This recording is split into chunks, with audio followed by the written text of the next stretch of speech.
Mambo vipi hapo, uko sawa? Karibu sana Sports Speaker, kisha na subscribe ili mambo yawe vizuri na uwe wa kwanza kupata notifications nzuri na kali kutoka kwetu. Sasa imekuwa kawaida kwa wachezaji wengi ambao wanaonyesha kiwango kikubwa kwenye ukanda huu wa Afrika Mashariki na hasa Tanzania kupata nafasi kubwa kwenye timu za kaskazini mwa Afrika na Ulaya. Tumeona mifano mingi, Samata ikiwa ni moja mfano wa wachezaji hao. So wachezaji wengi wamekuwa wakitumia timu kama Simba na Yanga ama Azam FC kuonesha uwezo wao na baadaye kuuzwa kwenye vilabu vingine kwa fedha nyingi zaidi. Nadhani mnakumbuka sakata la Mzize ambapo mwaka huu umekuwa wa kuongeza thamani ya Mzize maradufu, lakini tukimwangalia Faisal Salum nadhani tunaelewana vizuri. Sasa imekuwa hivyo pia kwa wachezaji kama Luis Mixon, Fiston Kalala Mayele, Cletus Chota Chama na hata sasa Stefan Aziz Ki. Na kwa sasa mchezaji anayetazamiwa sana na kuongelewa na wengi basi ni Morris Abraham kutoka pale Simba Sports Club.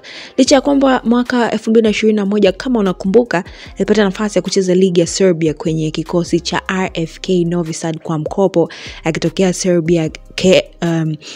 Serbia FK, umeona, lakini baadaye alirudi Tanzania na kusajiliwa na Simba. Lakini Morris anaonyesha kiwango kikubwa sana na kila anapopata nafasi ya kuitumikia kikosi hicho, hii inafanya kuonekana kuwa na yeye anaweza kuwa biashara kubwa sana kwa Simba. Sasa Morris Abraham kuna sehemu au anaonyesha kiwango kikubwa ambacho yeye ni kiungo mshambuliaji na huwa ana sifa 4 ambazo zinamfanya asiweze kudumu kwenye Simba. Inawezekana watu wakamtazama na kumtamani ndani ya muda mchache. Sijui unanielewa. Sasa Morris Abraham ni mmoja kati ya wachezaji ambao anatumia akili kubwa sana mpira wakati hana mpira. Yani akiwa na mpira anatumia akili kubwa, lakini pia akiwa hana mpira yani yeye ana kitu kinaitwa game intelligence. Sasa Morris ni mmoja wa wachezaji ambao ana uwezo mkubwa sana kusoma mchezo na hii inamsaidia sana kwani anakuwa na uwezo wa kujua wakati sahihi wa kutoa pasi fupi na pasi ndefu na eneo gani sahihi la kupeleka pasi pindi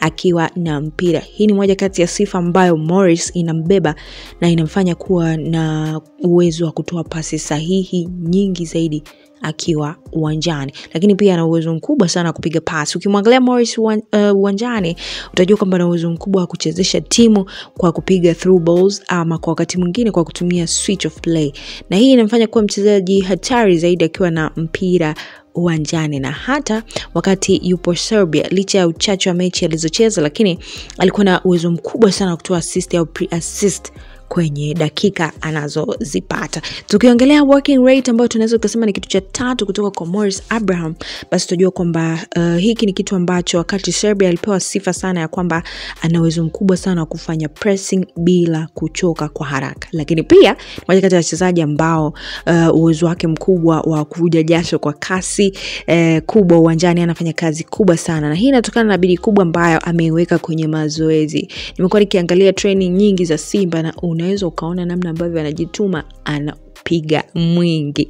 Sasa ukiangalia kwa takwimu, wachezaji wengi huwa wanakuwa wavivu kwa kuzingatia mazoezi na hivyo hata energy yao uwanjani huwa inakuwa ndogo na wanachoka haraka sana, jambo ambalo makocha wengi duniani hawalipendi. Let me tell you kuhusiana na Jose Mourinho, mara kadhaa alikuwa akimsema sana Dele Alli akiwa Tottenham Hotspur kuhusu umuhimu wa heshima ya mazoezi, lakini Dele Alli wakati huo alikuwa hazingatia hayo mambo. So hii imefanya hata sasa hivi ukiangalia Dele Alli alikuwa mmoja kati ya wachezaji noma kabisa, lakini sasa hivi yuko wapi? That's what I'm saying. Na kitu cha mwisho kinachombeba Morris Abraham ni ball control and dribbling. Sio, unanielewa? Sasa hii ni silaha kubwa sana ya Morris, ambapo uwezo wake wa kutembea na mpira na kukaa na mpira kwa muda mrefu bila kuupoteza ni kitu ambacho viungo wengi sana hawana uwezo huo, lakini Morris ana ability hiyo ambayo inamfanya kuwa hatari zaidi akiwa na mpira mguuni.